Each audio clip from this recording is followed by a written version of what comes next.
All right, welcome back to the channel. It's your boy Fanon, and in this video, we're going to talk about Jermall Charlo and him saying that he is more than willing to participate in a box off with contenders like David Benavidez and Demetrius Andrade. Andrade is the way that Demetrius Andrade pronounces his name. Demetrius Andrade. In response to critics and requests from Canelo Alvarez. Let's talk about that in this video.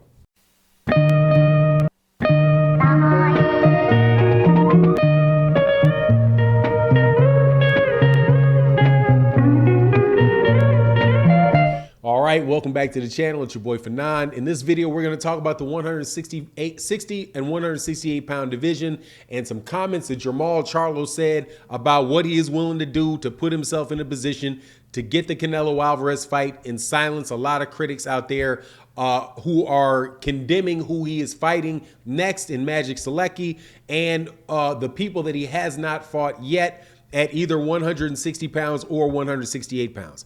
Before I get into that though, let me welcome you back to the channel, subscribers and supporters. If you're not a subscriber, I would invite you to hit the subscribe button and hit the bell icon so that you can be notified of when we release more videos. Your support in the channel is greatly appreciated. We do videos every day, live streams pretty much every day. So there's always a lot of good boxing talk going on, even if you don't agree with me.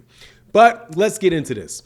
Jermall Charlo announced yesterday, or was announced by Steven Espinoza in Showtime, that Jermall Charlo would be fighting Magic Selecki in his next fight. That choice of opponent is not a very popular one. It's not a fight where anybody was really looking forward to the fight. It's not a fight where people really think that the guy is a tremendous challenge to to Jermall Charlo, even though I will say that I think that is a little bit tougher fight than people think. Magic Selecki is not, I don't favor him to beat Jermall Charlo, but he's somebody that's going to give anybody a difficult fight because he's a very skilled fighter. And every fight that I've seen him in that he's lost, specifically the Daniel Jacobs fight and the Demetrius Andrade fight, he was more competitive than you would have thought going in because the guy knows how to survive. He's a good fighter, but clearly not what a lot of people really want to see, not what I want to see. Why did he fight Magic Selecki? Because he was turned down by Canelo Alvarez, who, without a question, for weight classes between 154, 160, 168, and 175, is the king of the hill there. They made a big offer, or the PBC or Showtime made an offer to Canelo Alvarez for the Jermall Charlo fight, and Canelo Alvarez turned him down.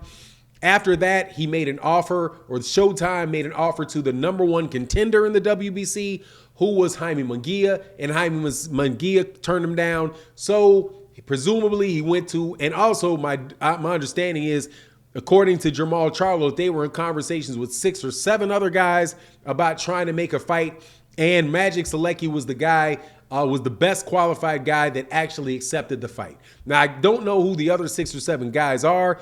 Jermall Charlo did not let that be known, but he said it was 6 or 7 other people. Now, the big news out of this, though, is that when he was asked, Jermall Charlo was asked, would you be willing to have a box off to fight Canelo Alvarez? And he said, absolutely, I would be willing to have a box off. If somebody was able to set up a box off, I would do it. He said, I fought in the amateurs. We went through tournaments in the amateurs. To get to a championship fight, that's nothing that he's unfamiliar with, and he'd be more than willing to do it. And he said, look, and then he addressed, he's asked a couple things. First, he was talked about Demetrius Andrade.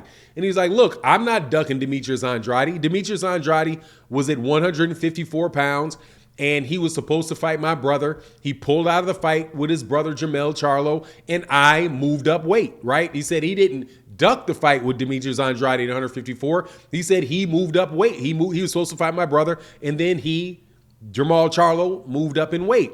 And then he said, now I'm at 168 pounds. Demetrius Andrade has already moved up. He's vacating his belt at his 168 pound belt, and he's moving up to 168. And he said, well, who's he fighting there, right? And who he's fighting there is Zach Parker to get in a position to becoming the mandatory for Canelo Alvarez. And then he was asked, Jermall Charlo was asked, well, if you had to fight somebody in this box off to prove that you're in a position that you're the guy to get the Canelo Alvarez fight, who would it be? And he said, probably David Benavidez.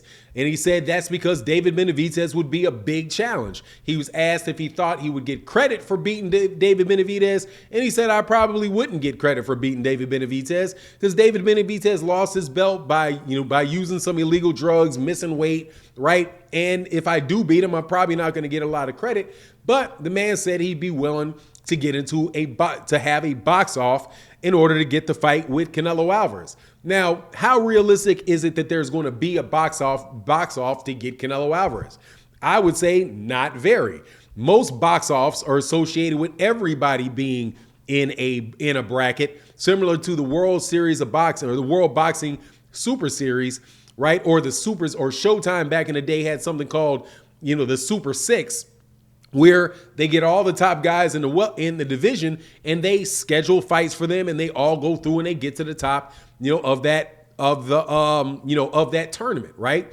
Those type of tournaments are not easy to put together, especially when you have guys in those weight classes that fight on different networks. And so that's I think the holdup with doing that. However, I think it would be a great idea. It would be really good to get us to have another Super Six. The Super Six that Andre Ward won, that had Carl Froch, Mikkel Klessler, Andre Ward, had, who else was in there? Jermaine Taylor was in there. Arthur Abraham was in there. Was it not Glenn Johnson? Because he was a 160, but God, who's the other? Saki Obika. I think Saki Obika was in there. There's a lot of really good fights that came out of that. Also, the World Boxing Super Series, also had really good tournaments, right? The 140 pound tournament, where Josh Taylor wound up at the finals with Regis Prograis, and before that, they fought guys like Kylie Relic, Terry Flanagan. Other guys in that weight class, it cleared out that division. Same thing with cruiserweight with Alexander Usyk. It cleared out a whole division. I think it would be terrific if they could do that. And Jermall Charlo said he would be very willing to do it. He said he's got money. I'm not sure what he meant by I've got money. Like as in, I'm not really tripping on how much money that I'm making, but I got money. I'm okay with that. I can take these fights on if it gets me to the position where I can fight Canelo Alvarez. And he also was very understanding of Canelo Alvarez and said, look, man, I understand where Canelo's coming from. There's a lot of guys that are trying to fight him. He's the man. Everybody wants to fight him. So, it is what it is. If I got to beat these guys to do it, I'm more than happy to do it, right? But he said these guys are actually going to have to fight me, right? Or be willing to fight me. And we'll see how that actually pans out. Now, as far as him moving up to 168 pounds and not fighting a guy that has a belt, I'm not sure how that's going to pan out. I don't know what that means for how much money he makes in his contracts, if he's fighting for non-title fights or whatever. But I mean, it was just good to hear, man. I'm glad that he's acknowledging that, because nobody likes this Magic Selecki fight, right? I did a video about it where I was like, look, man, I don't understand all the criticism. I don't understand all the criticism over that particular fight. After people know that he got turned down by Canelo and that he got turned down by Jaime Munguia, right? Those are the two guys, and the other guys are unavailable or have moved out of the weight class or have fights.